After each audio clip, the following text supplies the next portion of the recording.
Hello everyone, আসসালামু আলাইকুম। আমি মল্লিকা মৌ। তো নতুন আরেকটি ভিডিওতে আপনাদেরকে স্বাগতম জানাচ্ছি।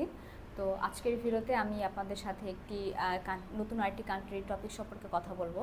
তো আজকে মূলত যে কান্ট্রি নিয়ে আমি কথা বলতে যাচ্ছি সেটা হচ্ছে আপনার চায়না ট্যুরিস্ট ভিসা। তো যারা হচ্ছে 2025 সালে আপনারা চায়না ট্যুরিস্ট ভিসা নিয়ে অ্যাপ্লাই করতে চাচ্ছেন, তো তাদের জন্য আজকের ভিডিওটি খুবই হেল্পফুল হবে। এবং যারা হচ্ছে প্রথমবারের মতো আপনারা চায়না ট্রাভেল করতে যাবেন, তো তাদের জন্য এই ভিডিওটা খুবই হেল্পফুল হবে। তো যারা চায়না ট্যুরিস্ট ভিসা অ্যাপ্লাই করবেন, তো তাদের জন্য মূলত হচ্ছে চায়না একটি ট্যুরিস্ট ভিসা নিতে হবে, অর্থাৎ আপনার সিঙ্গেল এন্ট্রি ভিসা নিয়ে আপনাকে যেতে হবে। এবং এই সিঙ্গেল এন্ট্রি ভিসার মাধ্যমে সিঙ্গেল এন্ট্রি ভিসাটা মূলত হচ্ছে আপনার 30 দিনের জন্য ইস্যু করা হয়ে থাকে। নর্মালি যারা হচ্ছে আপনার ট্রাভেলার এবং যারা ভ্রমণ এবং হচ্ছে আপনি যদি কোনো রিলেটিভস কিংবা হচ্ছে স্টাডির জন্য যান, তো সেক্ষেত্রে কিন্তু আপনাকে হচ্ছে এই চায়না ট্যুরিস্ট ভিসাটা আপনাকে নিতে হবে।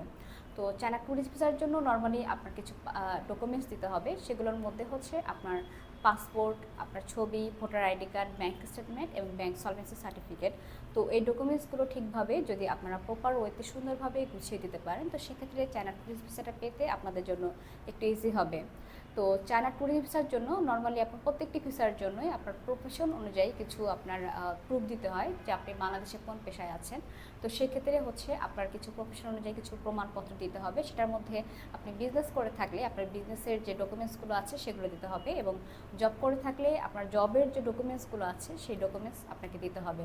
তো নর্মালি আপনি জব করে থাকলে অবশ্যই আপনার জবের যে এনওসি কপি আছে এটা আপনাকে দিতে হবে, এবং আপনার যে জবের যে ভিজিটিং কার্ড এবং আপনাদের যে আইডি কার্ড রয়েছে, এবং এই এছাড়াও আপনার স্যালারি সার্টিফিকেট, এটা খুবই গুরুত্বপূর্ণ আপনার ট্যুরিস্ট ভিসার জন্য।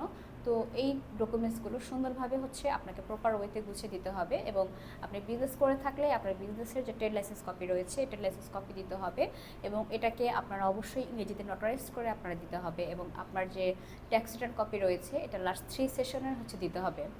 তো নর্মালি যারা হচ্ছে এই ডকুমেন্টসগুলো সুন্দরভাবে গুছিয়ে দিতে পারবে, তো তাদের জন্য ভিসাটা পেতে একটু ইজি হবে। চাইলে আপনারা নিজেও করতে পারেন, এবং আপনারা চাইলে আমাদের মাধ্যমে ভিসা এক্সপার্টের মাধ্যমে হচ্ছে আপনারা এটা গুছিয়ে নিতে পারেন। তো এটার মাধ্যমে যারা করবেন, এবং চায়নার জন্য মূলত হচ্ছে আপনাদের আরও কিছু তথ্য দিতে হবে, যেটা হচ্ছে আপনাদের যে আপনি যে চায়নায় যাচ্ছেন, তো সেটার জন্য আপনাকে একটি হোটেল বুকিং দিতে হবে। তো হোটেল বুকিংয়ের ক্ষেত্রে আপনারা যদি যাওয়ার 20 থেকে 25 দিন আগে হচ্ছে আপনারা যদি হোটেলটা বুক করে রাখতে পারেন, তো সেটার জন্য আপনাদের হচ্ছে একটু হ্যাসেল ফ্রি হবে জার্নিটা।